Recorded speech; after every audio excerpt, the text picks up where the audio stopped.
So we're doing loving kindness, the fourth habit of cultivating joy in difficult times.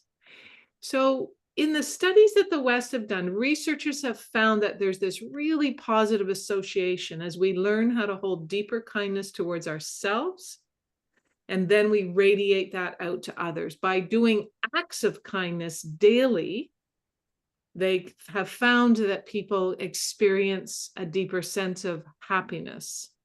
There's like what they call a positive feedback loop. They did this study down in the States with students over 6 weeks. And so students who did acts of kindness every day had a higher level of happiness than the controlled group who didn't do any of that. So it's interesting to kind of say, well, what is it when we're struggling? Why do we want to be kind both to ourselves and others? Because we can also recognize that both in times of struggles, that this is part of human life. This is part of the human condition, the terrible struggles we go through.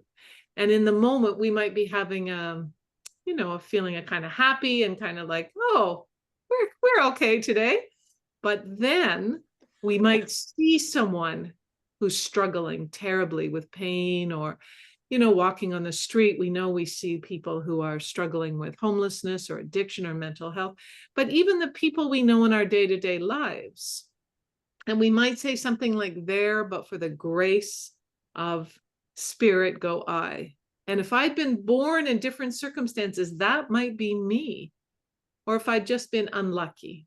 So I might also be struggling to survive, but by holding that we're all vulnerable, it allows us to have a deeper sense of kindness. Kristen Neff, who you might know is the great kind of self-compassion guru, defines self-kindness as very similar to compassion, because we want to be warm and understanding towards ourselves, especially when we suffer, fail, or feel inadequate.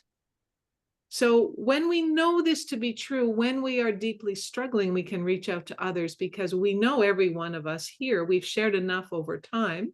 Jim's new to us, but that sense of how much we each carry in this world. Instead of getting angry at ourselves and saying, well, we shouldn't be feeling like this. So we acknowledge difficulties, issues, problems, and shortcomings without feeling judgmental towards ourselves. And then we can do what we need to do to help ourselves. And we know at this stage of our lives, we can't always get what we want, and we can't always be who we might desire to be. But sometimes we come up against this reality and we struggle against it.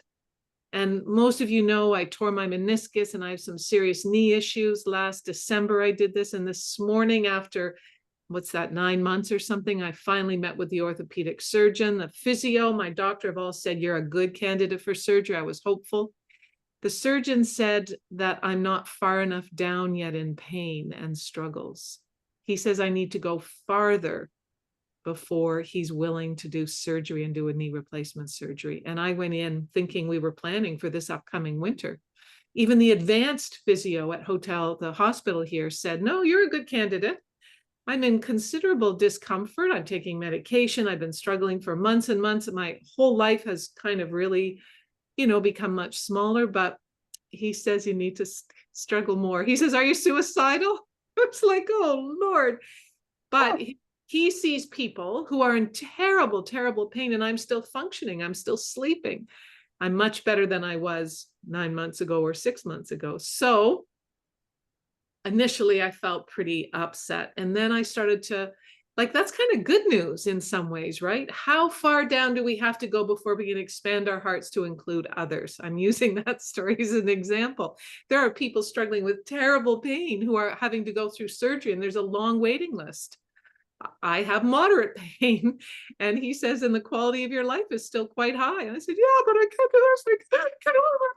And he's like, I didn't actually cry in front of him. I felt like it several times, but it's not a magic fix. It's a high risk surgery. And he's suggesting we wait. So when we do harsh self-judgment, if I were to say, oh, I shouldn't have gone. Why did I go? Why didn't I get more? I've been jumped through a lot of hoops to get to that moment this morning where I was hopeful that I was going to move through. So, we're all imperfect. We all carry things. And it's kind of like I could feel myself sliding into that distorted self-centeredness that we all carry by focusing on why did I, come in and waste this time. Seeing a physician at that level, it's a lot, right? A surgeon. And so it's just kind of like, well, so I just need to wait and be more painful, maybe exaggerate it next time. I don't know. But what I know is that I need to hold a lot of compassion for myself. I've had this injury has been really impactful in the last 9 months of my life. So it's not like, why me? Because we all struggle. It's the nature of humanity. So it's helpful to share it with you. Life challenges and personal failures are part of being human, and we all share this. So then when we have really hard times, we can feel less desolate and isolated when we're in pain, and this lessens our suffering. So we're going to go through a meditation once you've had an opportunity to share what's going on for you. And I want you to think about these phrases. I'm going to give you 4 or 5 phrases, and I want you to choose one that fits best for you. And we're going to do them in our practice. So for example, this morning when I'm with the surgeon and he's saying, no, he actually said it would be criminal of me to do surgery on someone who's as active as you are. So this is a moment of suffering. Suffering is part of life. May I be kind to myself. May I give myself the compassion I need, and may I be held in loving presence. So maybe one of those phrases captures your mind and heart more than another. Or you might have something else completely that's your own. May I accept myself as I am, or may I forgive myself. May I learn to accept what I cannot change when I'm struggling. So we're going to pause the recording now.